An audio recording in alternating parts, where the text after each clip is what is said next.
But let's move it on to the best horror game part 2. As you guys know, we had set up basically 3 different brackets that were all connected to find the best horror video game. This particular one just looked at games from the PS2 era till now. So just diving right in, number 10, Until Dawn. Jim, I know you've heard me talk about this. Yep. Cinematically, it's a beautiful game. There's a million different endings, and it's really fun. Number 9. Left 4 Dead 2. Wish it was higher, but, multiplayer only mostly game, so I can see that. Best multiplayer game, most fun multiplayer game you can have with your buddies. Yeah, definitely up there, especially with horror, but even in general, it's definitely up there. Number 8, Half-Life. Now, before we go too far into that, I will say some people were like, why didn't you put Half-Life 2? Half-Life 2 isn't a horror game, just has a horror section. This one felt like horror because you're in the lab, they come in, they start killing all the scientists.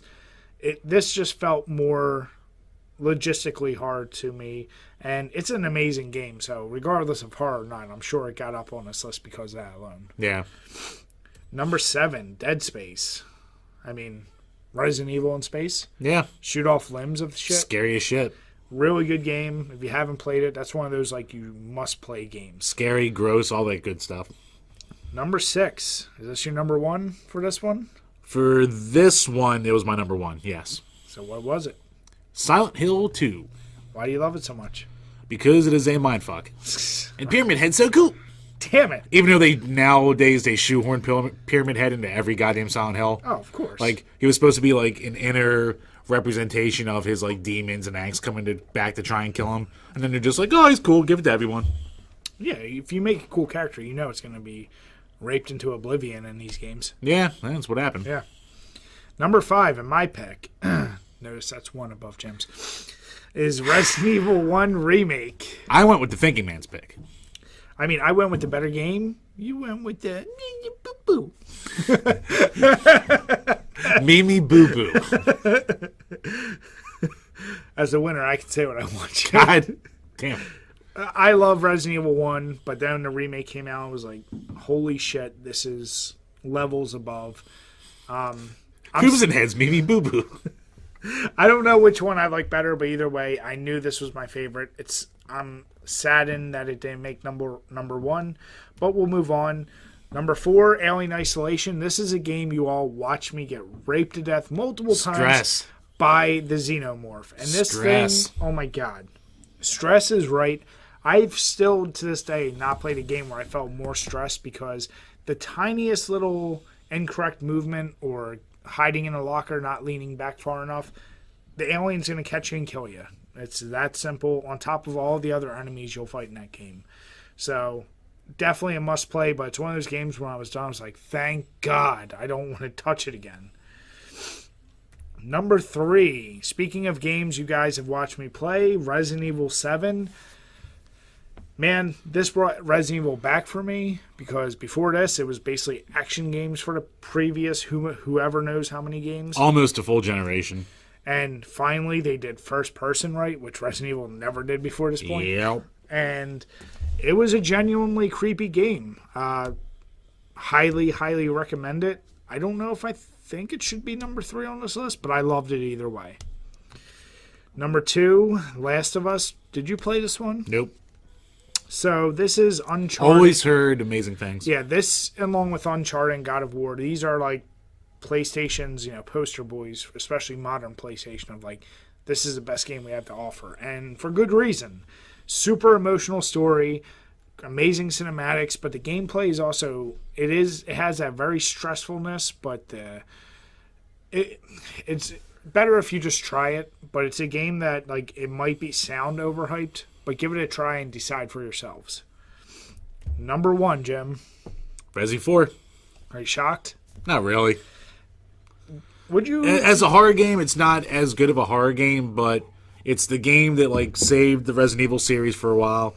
It's one of the most highly regarded horror games of all time. It's not really scary outside of the first level, but it is still a horror game at its heart. Yeah, and it is a really good game.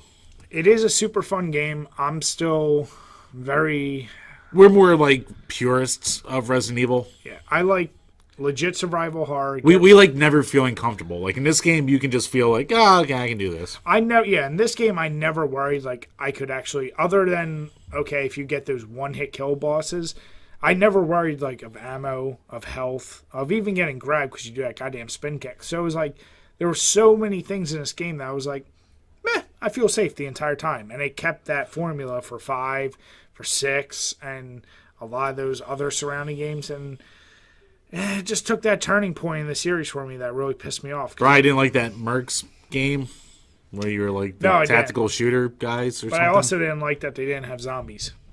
It doesn't help either. Yeah, so not shocked. It is an amazing game, but this one we got about 1,721 votes. Right. So, Mierda. So, thank you guys. We're not going to go over the bottom of this list because we're going. Doesn't matter, dumb losers. Yeah, damn it, Jim. What? What do you mean? Some of your They picks? are scum. No, my pick was high. So, even though my second was Eternal Darkness, which was probably low. yeah, so. where was that, Jim? Fuck if I know, Brian. Let's not look into that. You know, actually, while we're here, why don't we look into that? Jim, I want you to throw a guess out there. What number? What were these, breakfast 32 or 64? 64. I will say it was like 36. I'm hoping for higher, but knowing me and knowing you, Stop pointing at our fans like I am that. pointing at every last one of them. All right, let's see where Jim's pick. He said Eternal Darkness. Yep. Oh, there you 17. go. All right. 17. See? For being such a niche title, that's respectable. All right. Jim, do you like that Friday 13th is higher? That's it is better. It is not better. I mean, do you pop people's eyes out in Eternal Darkness? Probably. Do you play as Jason in Eternal Darkness? That you don't. Oh, I'm sorry. We don't have the cool glitch where it's like, oh, your system's corrupted. You got to restart your system. Actually, when I first played that game, I was playing it. No, not even besides that, but I was playing it with like a GameStop wireless GameCube controller. So as I'm playing it, the GameCube controller was also dying, and not like battery dying, but like the controller itself was shitting out. So with that on top of like the gimmick of Eternal Darkness, I just thought this game was just completely fucking me. So I like almost threw everything in disgust.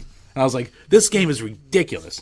But then I realized it was my shitty equipment. And that's I'm actually shocked more games don't do that kind of fuck with you thing. It's such a good gimmick, and they did it really well in that game. What was that? X-Men did that in Genesis, right? Like with the with the reset. With the reset. So I'm shocked more don't. But I guess like in the past, using the resets and shit could be easier, much easier, easily programmed. Whereas now it's like the modern systems are on all, you know. Well, yeah, you'd probably have to do an update halfway through, and then it wouldn't work that way.